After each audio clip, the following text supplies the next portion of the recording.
ሰማይን የሚፈታ አይደለም ነጠብጣበ ምሕረቱን የሚያወርድልን ካለመኖር ወደ መኖር አምጥቶ የፈጠረን አምላክ ነው። ከዛም በላይ ደግሞ ስጋውን ቆርሶ ደሙን አፍሶ ከጠላታችን ሞት ጋር ተሰላልፎ ዲያብሎስን አሸንፎ የዕዳ ደብዳቤያችንን ደምስሶ የዲያብሎስን አሰራር አፍርሶ የተዘጋችዋን የገነት በር የከፈተልን ነፃነታችንን ያረጋገጠልን መድኃኔዓለም ኢየሱስ ክርስቶስ አይደለም? ታዲያ ለምን አንወደውም? የጥያቄ ቋጠሯችንስ የሚፈታልን እሱ አይደለም? ስለዚህ ምን እንለዋለን? እንወድሃለን በሉት። ድምጻችሁ ሁላችሁም አንድ አድርጋችሁ እንወድሃለን በሉት። እግዚአብሔር ስሙ ለዘላለም የከበረና የተመሰገነ ይሁን።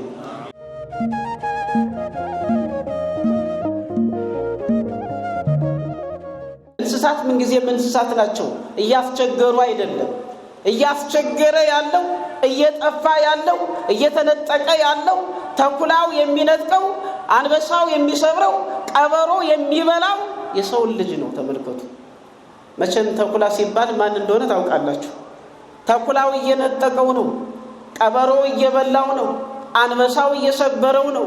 የሚችሉ አውሬዎች ሁሉ እየተጫወቱበት ያለ የሰው ልጅ ነው።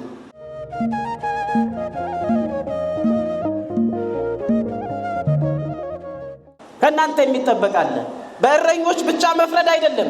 በግ ሲባል ፍየል ሆኖ የሚያስቸግራለ፣ በተሰጠው ቦታ የማይጸና የሚቅለበለብ፣ ለተኩላዎችና ለቀበሮች ምቹ የሆነ ለመነጠቅ የተዘጋጀ ለመታረድ የተዘጋጀ ለመሰበር የተዘጋጀ በግ ደግሞ አለ። አስቸጋሪ ከበግነት አልፎ ወደ ቀበሮነት የተቀየረ በግ አለ። ወደ ፍየልነት የተቀየረ በግ አለ። እረኛውን የሚያስቸግር በለመለመ መስክ ተሰማራ ሲሉት የማይሰማራ፣ ወንጌል ተማር ሲሉት የማይማር፣ ንስሐ ግባ ሲሉት የማይገባ፣ ስጋውና ደሙን ተቀበል የዘላለም ሕይወት ታገኛለህ ሲሉት ስጋውና ደሙን ለመቀበል ፈቃደኛ የማይሆን፣ ወደ ዝሙት የሚሮጥ፣ ወደ ጫት ቤት የሚሮጥ፣ ወደ አልኮል የሚሮጥ፣ ወደ አላስፈላጊ ቦታዎች የሚሮጥ፣ ከእረኞች ይልቅ የተኩላውን ድምፅ የሚሰማ፣ ከእረኞች ይልቅ ተኩላውን የሚከታተል፣ የተኩላው ድምፅ የሚያስደስተው በግ ያልሆነ ፍየል የሆነ ደግሞ አስቸጋሪ ነገር አለ።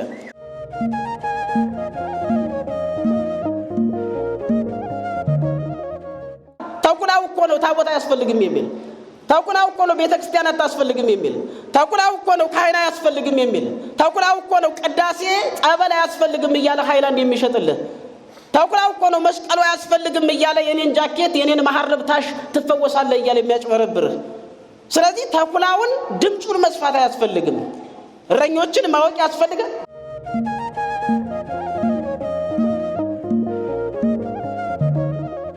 በስመ አብ ወወልድ ወመንፈስ ቅዱስ አሐዱ አምላክ አሜን።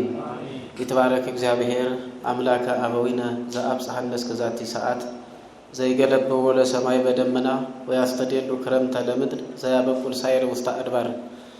ሰማይን በደመና የሚሸፍን ወያስተዴሉ ክረምተ ለምድር ክረምትን የሚያዘጋጅ የለመለመውንም ለሰው ልጆች የሚሰጥ መሐሪው አምላካችን ልዑል እግዚአብሔር ዝናመ ምሕረቱን ያወረደልን ስሙ ለዘላለም የከበረና የተመሰገነ ይሁን። እግዚአብሔር የተመሰገነ ይሁን። እመቤታችን ቅድስት ድንግል ማርያም የጌታችን የአምላካችን የመድኃኒታችን የኢየሱስ ክርስቶስ እናት የእኛም እናት የንጽህና የቅድስና መሰረት ስሟ ለዘላለም የከበረና የተመሰገነ ይሁን። የቅዱሳን ሁሉ ረድኤትና በረከት በሁላችንም ላይ ይደርብን። ክቡር መምህራችን መምህር አምደ ወርቅ አረጉ የዚህ ካቴድራል የስብከተ ወንጌል ክፍል ኃላፊ፣ ክቡር መምህራችን ሊቀ ጠበብት ኪነ ጥበብ ዋለ የሀገረ ስብከታችን የፋይናንስና በጀት መምሪያ ክፍል ኃላፊ፣ የተከበራችሁ አባቶች ካህናት፣ ወንድሞች ዲያቆናት፣ የተከበራችሁ አባቶች፣ እናቶች፣ እህቶች፣ ወንድሞች፣ ሕፃናትም ሳይቀር ባሰባሰበንና በጠራን እስከዚህች ዕለትም ከቸርነቱ ብዛት ባደረሰን በሕያው እግዚአብሔር ፍጹም ሰላምታ ሰላም እላችኋለሁ። እንደምን ቆያችሁ? እንደምን አረፈዳችሁ? አሜን። የሰራዊት ጌታ አምላካችን ልዑል እግዚአብሔር ሁሉን የሚያደርግልን የሚመግበን የሚያስተዳድረን የጥያቄያችንን ቋጠሮ ሁሉ የሚፈታ በድጋሚ ስሙ ለዘላለም የከበረና የተመሰገነ ይሁን። የዮሐንስ ወንጌል ምዕራፍ 21 ቁጥር 15 ጀምሮ ያለው ምንባብ እንደዚህ ይላል። ምሳ ከበሉ በኋላም ኢየሱስ ስምዖን ጴጥሮስን የዮና ልጅ ስምዖን ሆይ ከእነዚህ ይልቅ ትወደኛለህን አለው። አዎን ጌታ ሆይ እንደምወድህ አንተ ታውቃለህ አለው። ግልገሎቼን አሰማራ አለው። ደግሞ ሁለተኛ የዮና ልጅ ስምዖን ሆይ ትወደኛለህን አለው። አዎን ጌታ ሆይ እንደምወድህ አንተ ታውቃለህ አለው። ጠቦቶቼን ጠብቅ አለው። ሶስተኛ ጊዜ የዮና ልጅ ስምዖን ሆይ ትወደኛለህን አለው። ሶስተኛ ትወደኛለህን ስላለው ጴጥሮስ አዘነና ጌታ ሆይ አንተ ሁሉን ታውቃለህ፣ እንድወድህ አንተ ታውቃለህ አለው። ኢየሱስም በጎቼን አሰማራ አለው። እውነት እውነት እልሃለሁ አንተ ጎልማሳ ሳለህ ወገብህን በገዛ ራስህ ታጥቀህ ወደምትወደው ትሄድ ነበር። ነገር ግን በሸመገልክ ጊዜ እጆችን ትዘረጋለህ፣ ሌላውም ያስታጥቀሃል፣ ወደማትወደውም ይወስድሃል አለው። በምን አይነት ሞት እግዚአብሔርን ያከብር ዘንድ እንዳለው ሲያመለክት ይህን አለ። ይህንን ብሎ ተከተለኝ አለው ይላል። እግዚአብሔር ስሙ ለዘላለም የከበረና የተመሰገነ ይሁን። ርዕሳችን የሚሆነው ትወደኛለህን በሚል ቆይታ እናደርጋለን። ኦ ስምዖን ወልደ ዮና ታፈቅረኒኑ ምእሉ፣ የዮና ልጅ ስምዖን ሆይ ከነዚህ ይልቅ ትወደኛለህን በሚል እንቆያለን። እንግዲህ የትምህርታችን መሰረታዊ ዓላማ እግዚአብሔርን መውደዳችን ወይም ኢየሱስ ክርስቶስን መውደዳችን መገለጫው ምንድን ነው የሚሉትን ነው የምናየው። መገለጫዎች ምንድን ናቸው? ትወዱኛላችሁ ወይ ብንባል ምንድን ነው የምንለው? እንወድሃለን ነው የምንለው። አገልጋዮች፣ ካህናትም ምእመናንም ሁላችንም ትወዱኛላችሁ ወይ ብንባል አዎ እንወድሃለን ብለን ነው የምንመልሰው አይደለ? ትወዱኛላችሁ ወይ እያለ ነው። ይሄ ጥያቄ የመድኃኔዓለም ኢየሱስ ክርስቶስ ጥያቄ ነው። የእሱ ጥያቄ ነው፣ የሰው አይደለም። ትወዱኛላችሁ ወይ እያለ ነው። ስምዖን ጴጥሮስን ትወደኛለህ ወይ? የዮና ልጅ ስምዖን ሆይ ከነዚህ ከደቀ መዛሙርቱ ይልቅ አንተ አጥብቀህ ትወደኛለህ ወይ እያለ 3 ጊዜ ሙሉ አብስቶ ጠየቀው። ተመልከቱ፣ ትወዱኛላችሁ ወይ እያለ እየጠየቀ ነው። ለምን አንወደውም? ሰማይን የሚፈታ አይደለ? ነጠብጣበ ምሕረቱን የሚያወርድልን ካለመኖር ወደ መኖር አምጥቶ የፈጠረን አምላክ ነው።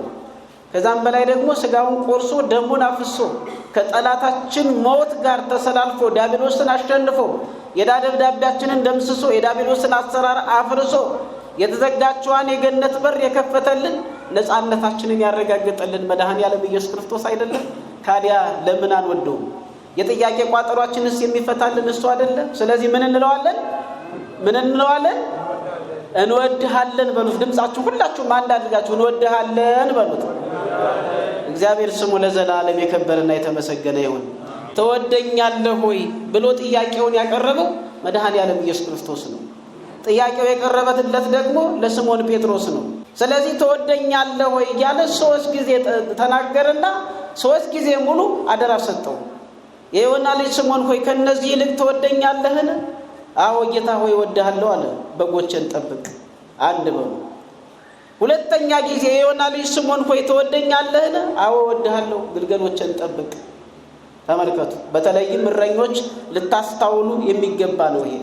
አባቶቻችን ካህናት መድኃኔዓለም ኢየሱስ ክርስቶስን የምንወደው ከሆነ አደራውን አጥብቆ እያስተላለፈ ነው። ትወዱኛላችሁ ወይ? ከወደዳችሁኝ በጎቼን ጠብቁ። ትወዱኛላችሁ ወይ? ከወደዳችሁኝ ግልገሎቼን ጠብቁ። ትወዱኛላችሁ ወይ? ከወደዳችሁኝ ጠቦቶቼን ጠብቁ እያለ ነው። ለሶስተኛ ጊዜም የዮና ልጅ ስምዖን ሆይ ትወደኛለህን አለው። እንድወድህ አዎ ጌታ ሆይ እንድወድህ አንተ ታውቃለህ ብሎ መለሰ። ስለዚህ ምን አለው? ጠቦቶችን ጠብቅ እያለ 3 ጊዜ ሙሉ አደራ ሰጠው። ከዚህ በኋላ ለሱ የሚሆነው በሱ ህይወት ያለውን 2 ነገሮችን ተናገረው። አንተ ጎልማሳ ሳለህ ወደ ፈለገ ትሄዳለህ፣ ከሸመገልክ በኋላ ግን ወደማትወደው የሚወስድህ አለ ብሎ አንድ መልእክት ተናገረ። እዚህ ጋር ጎልማሳ ሳለህ ብሎ ተናገረ። ስለዚህ ወደ ዋናው ወደ ትምህርታችን ስንመጣ ትወዱኛላችሁ ብሎ እየጠየቀ ነው። ግልገሎችን ጠብቅ አለ። ግልገሎች እነማን ናቸው? መቼም ኢየሱስ ክርስቶስ በሜዳ ላይ የሚሰማሩትን በጎች አይደለም እየተናገረ ያለው። ስለ በጎች አይደለም እየተናገረ ያለው። ስለ ከብቶች አይደለም እየተናገረ ያለው። ሁሉም ፍጥረቱ ናቸው። ነገር ግን ሰማያዊት ኢየሩሳሌምን እንድንወርስ አክብሮ ለፈጠረን ለሰው ልጆች ነው ይሄን መመሪያ ያስተላለፈ ያለው። እንስሳት እያስቸገሩ ስላልሆነ ነው። እንስሳት ምን ጊዜም እንስሳት ናቸው፣ እያስቸገሩ አይደለም። እያስቸገረ ያለው እየጠፋ ያለው እየተነጠቀ ያለው ተኩላው የሚነጥቀው አንበሳው የሚሰብረው ቀበሮ የሚበላው የሰው ልጅ ነው። ተመልከቱ። መቼም ተኩላ ሲባል ማን እንደሆነ ታውቃላችሁ። ተኩላው እየነጠቀው ነው፣ ቀበሮው እየበላው ነው፣ አንበሳው እየሰበረው ነው። የሚችሉ አውሬዎች ሁሉ እየተጫወቱበት ያለ የሰው ልጅ ነው። ተኩላ የተባለው ምንፍቅና ነው ወይም መናፍቅ ነው። ብዙዎቹ እየነጠቁ ያሉት ሰይጣንና ሰራዊቱ እየነጠቃቸው ያለ፣ ሰይጣንና ሰራዊቱ በድጋሚ እያደማቸው ያለ፣ ሰይጣንና ሰራዊቱ በድጋሚ እያጠፋቸው ያለ የሰው ልጆችን ነው። እንስሳት ናቸው፣ ምድራዊ ናቸው። መንግስተ ሰማያት ለነሱ አልተፈጠረችም። መንግስተ ሰማያት የተፈጠረችለትና በአርአያ እግዚአብሔር የተፈጠረ የሰው ልጅ ብቻ ነው የከበረው። እግዚአብሔር ያከበረን ስሙ ለዘላለም የከበረና የተመሰገነ ይሁን። ስለዚህ በጎችን ጠብቅ ማለት አጠቃላይ የሰው ልጆችን ጠብቅ፣ አስተምራቸው፣ የምስራች ወንጌሉን ንገራቸው፣ የሚድኑበትን አስተምራቸው፣ ከአምልኮተ ጣዖት ወደ አምልኮተ እግዚአብሔር መልሳቸው። ሰማይና ምድርን የፈጠርሁ እኔ ነኝ፣ ዓለምን ካለመኖር ወደ መኖር ያመጣሁ እኔ ነኝ፣ የምመግብ እኔ ነኝ፣ የማስተዳድር እኔ ነኝ፣ በኋላም ዓለምን ከመኖር ወደ አለመኖር የማሳልፈው እኔ ነኝ፣ ሰማያዊት ኢየሩሳሌምን የማወርሳችሁ እኔ ነኝ፣ በሰማይ ያለችውን የማትጠፋ ሀገራችሁን የምሰጣችሁ እኔ ነኝ። ስለዚህ እኔን እንዲያመልኩ አስተምራቸው። ያዳንኳችሁ እኔ ነኝ፣ የተዘጋችውን የገነት በር የከፈትኩላችሁ እኔ ነኝ፣ ስጋዬን የቆረስኩላችሁ ደሜን ያፈሰስኩላችሁ እኔ ነኝ፣ ዲያብሎስን ያቸነፍኩላችሁ እኔ ነኝ፣ የዕዳ ደብዳቤያችሁን የቀደድኩላችሁ እኔ ነኝ፣ ነፃ ያጎናጸፍኳችሁ እኔ ነኝ። ስለዚህ ማዳኔን የምስራች ወንጌሉን ዓለም በእኔ እንዲድን በጎችን ምን በሏቸው? ጠብቃቸው እያለ አደራ ሰጠ። በጎች የተባሉ አጠቃላይ ምእመናን ናቸው። ግልገሎች የተባሉ ሕፃናት ናቸው። ጠቦቶች የተባሉ ወጣቶች ናቸው። ሕፃናት ዛሬ በቤተ ክርስቲያን እንዲያድጉ መሆን አለበት ጥበቃ ማለት። ግልገሎች የተባሉ ሕፃናት ናቸው። ሕፃናት በቤቱ ማደግ አለባቸው። ሕፃናትን ይዛችሁ መምጣት አለባችሁ። እናንተ ቁጭ ብላችሁ አእምሮ ልቡናችሁን ሰብስባችሁ ከምትማሩት በላይ ከምትሰሙት በላይ እነሱ እየሮጡና እያበላሹ የሚይዙትና የሚማሩት ይበልጣል። እኛ በብዙ ሐሳቦች አእምሮአችን ተወጥሯል። እዚህ ቁጭ ብሎ ቤት ሊያሰማራ የሚሄድ አለ። እዚህ ቁጭ ብሎ ቢሮ ይሄዳል፣ አእምሮ ቢሮ ይሄዳል። እዚህ ቁጭ ብሎ ድሩ ላይ የሚያስብ አለ። እዚህ ቁጭ ብሎ ሰንበቴው ላይ የሚያስብ አለ። እዚህ ቁጭ ብሎ ልቅሶ ካለልኩ ብሎ የሚናገር አለ፣ የሚያስብ አለ። ሕፃናት እንዲህ አይነት ነገር የለባቸውም። እየሮጡ እየተጫወቱ እያጠፉ ከኛ በላይ የእግዚአብሔርን ቃል ይሸምታሉ።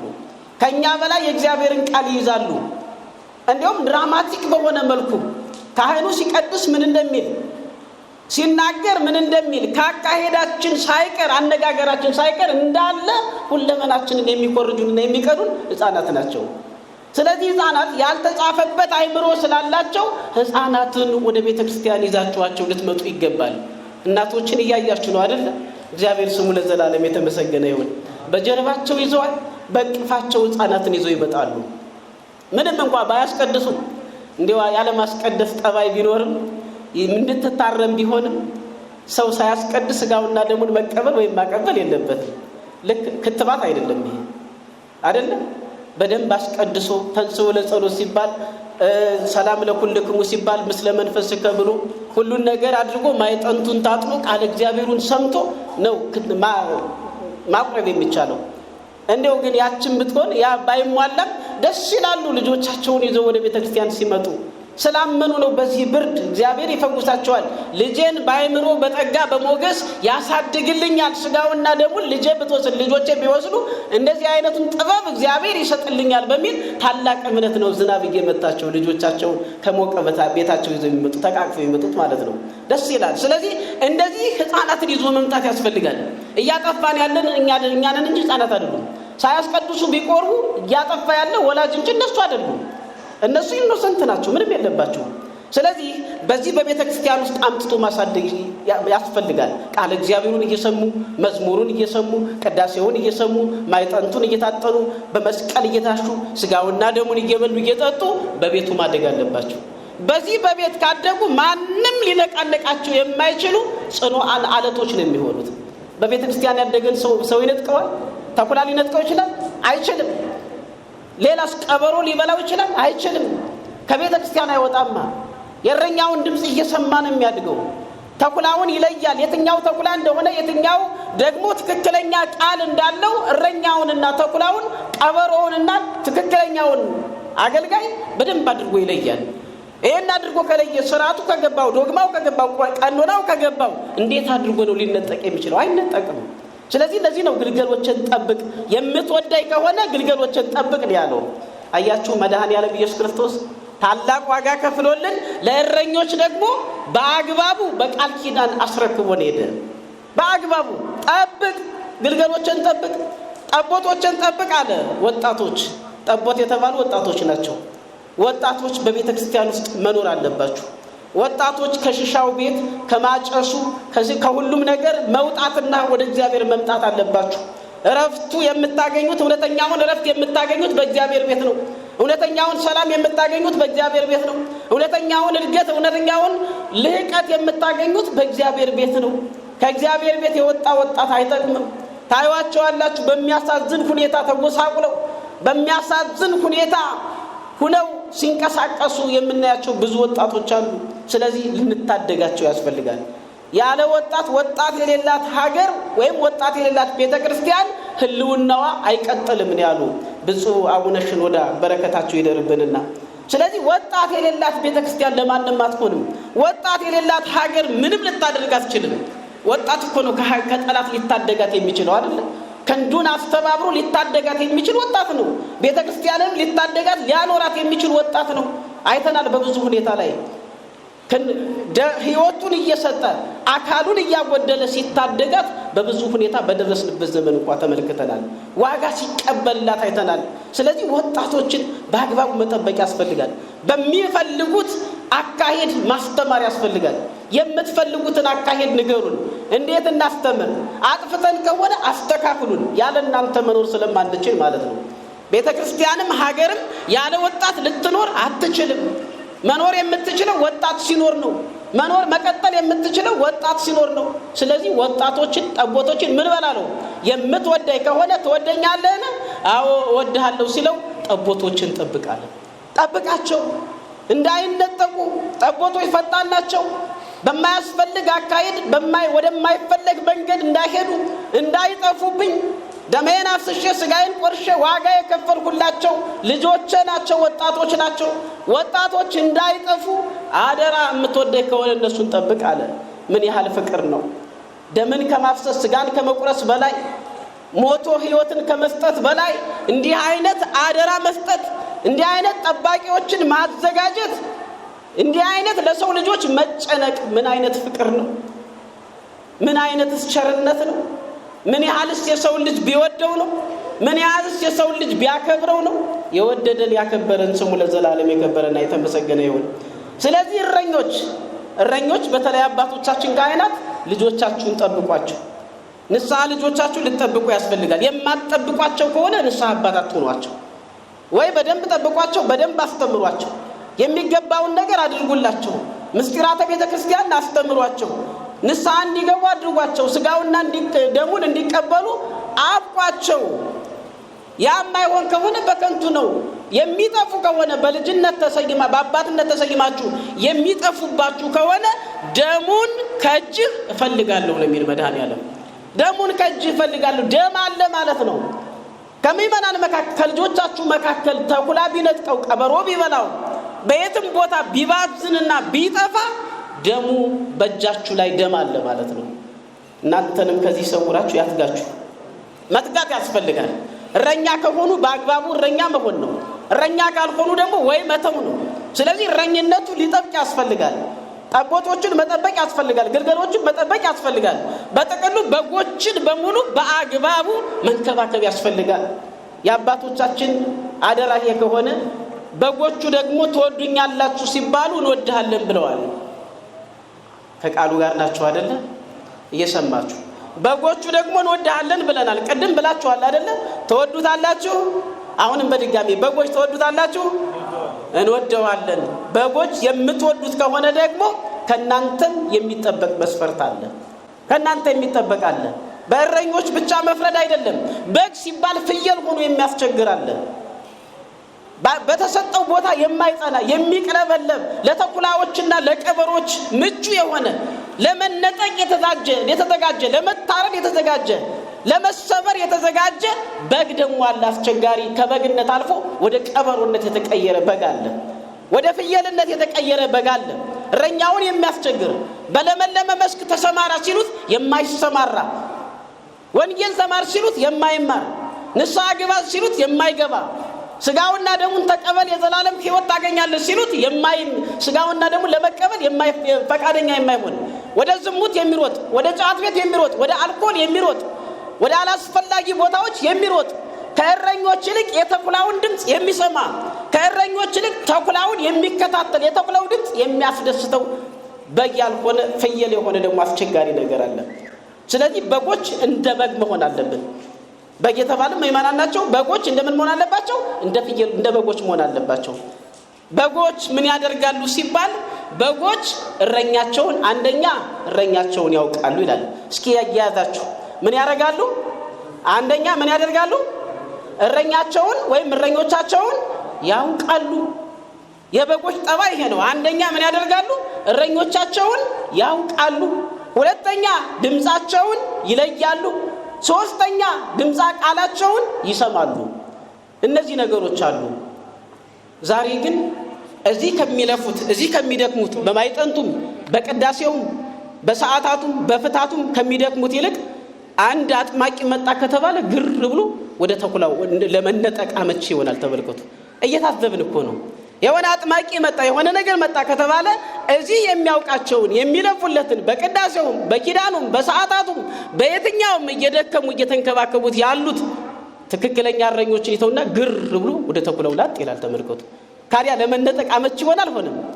ሆኗል? አልሆነም? ከሄደ በኋላ ተኩላው ደግሞ የሚገባውን መልእክት ያስተላልፋል።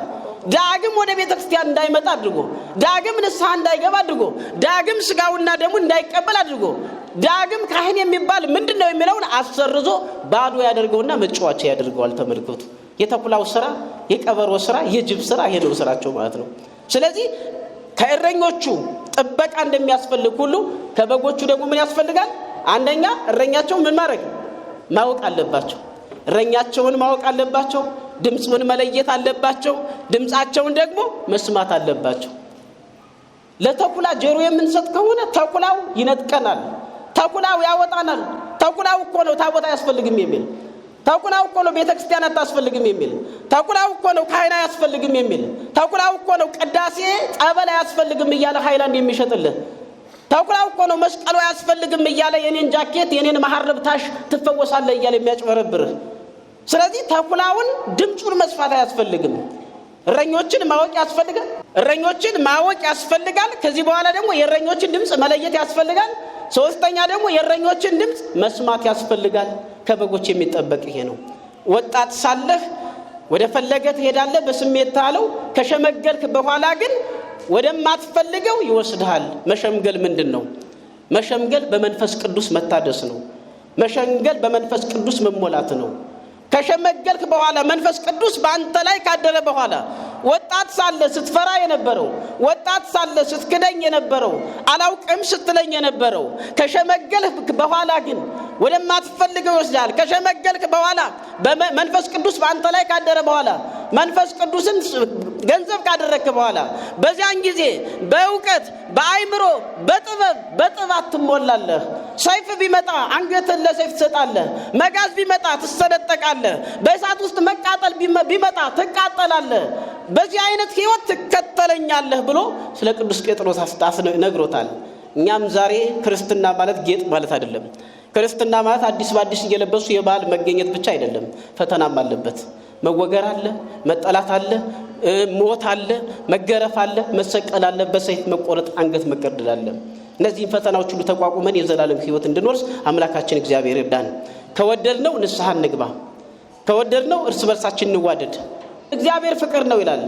ፍቅር የሌለው እግዚአብሔርን አያውቅም ይላል። ፍቅር የሌለው ምን አይልም? እግዚአብሔርን አያውቅም። እግዚአብሔር ፍቅር ነው ይላል። ከወደድነው እንፋቀር፣ ከወደድነው እንረዳዳ፣ ከወደድነው ህብረታችን እናጽና፣ ከወደድነው ንስሐ እንግባ፣ ከወደድነው ስጋውና ደሙ እንቀበል፣ ከወደድነው ከዚህ ከመጥፎ የዘረኝነት ቫይረስ አስተሳሰብ እንውጣ።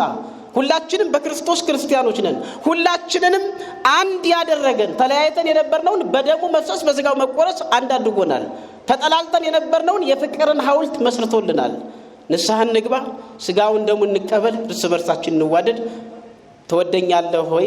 አዎን ወድሃለን። ወስብሐት ለእግዚአብሔር። ይቆያል።